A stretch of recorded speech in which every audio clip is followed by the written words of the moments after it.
Hello বন্ধুরা, আমি Runu Basu. ID হচ্ছে আমার নামে, রুনু বসুর নামে আইডি। আর রান্নাঘর হচ্ছে পৌশালী বসুর নামে, পৌশালী বসু বিশ্বাসের নামে। যেহেতু পৌশালীর রান্নাঘর, পৌশালী হচ্ছে আমার মেয়ে, তা পৌশালী রান্নাঘরে সবাইকে স্বাগত। আমি আজকে তোমাদের সাথে একটা নতুন ভিডিও শেয়ার করব। সেটা হচ্ছে কাঁচা পাকা আমের আমসত্ত্ব। কাঁচা পাকা আমের আমসত্ত্ব কেন বললাম? আমগুলো আমি কাঁচাই কিনে নিয়ে এসেছিলাম, মানে তোমাদের দাদা কাঁচা কিনে নিয়ে এসেছিলো, সেইগুলো ঘরে থেকে পেকে গেছে। তার জন্যই বললাম কাঁচা পাকা আমের আমসত্ত্ব। তা আমসত্ত্বটা আমি কিভাবে করছি দেখো। আমগুলো আমি টুকরো টুকরো করে সব কেটে নিয়েছি। এবার এর মধ্যে চিনি দিয়েছি, অল্প নুন দিয়েছি, দিয়ে এবার ব্লেন্ডারে পুরো ব্লেন্ড করে নেব। ফিরে আসছি পরবর্তী স্টেপে। এবার দেখো বন্ধুরা, আমগুলো ব্লেন্ড করে নিয়েছি আর চিনি দিয়ে আর সামান্য নুন দিয়ে। এবার আমি কড়াই বসিয়ে দিয়েছি গ্যাসে। দেখো, এই যে আমের পাল্পটা ঢেলে দিলাম কড়াইতে।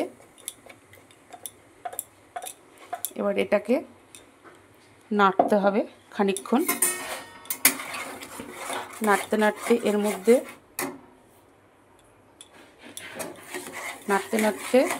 এর মধ্যে আমি দেবো বিট লবণ,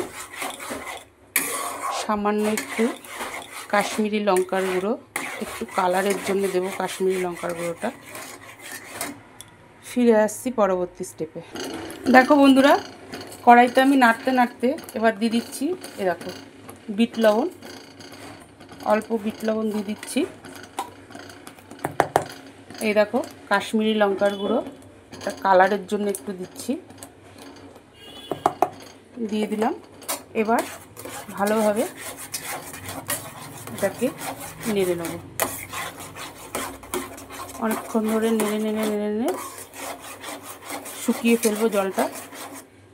জল আমি সামান্য একটু দিয়েছি, ওই ব্লেন্ডার জারটা ধুয়ে একটুখানি জল দিলাম, মানে ওর গায়ে, জারের গায়ে তোমার ব্লেন্ডার বাটিটার মধ্যে তোমার ইয়েটা লেগে আছে, আমগুলো লেগেছিল, ওই জন্য বাধ্য হয়ে সামান্য একটু জল দিয়ে বাটিটাকে ধুয়ে তারপরে এর মধ্যে দিলাম। এইবার অনেকক্ষণ ধরে ভালোভাবে নেড়ে নিতে হবে। নেড়ে শুকিয়ে ফেলতে হবে খানিকটা। এইবার দেখো, আমি থালাতে তেল দিয়ে রেখেছি, তেলটাকে সারা থালার মধ্যে মাখিয়ে নেব। মাখিয়ে নিয়ে তারপরে এই আমের পাল্পটা আমি ঢেলে দেব। ফিরে আসছি পরবর্তী স্টেপ।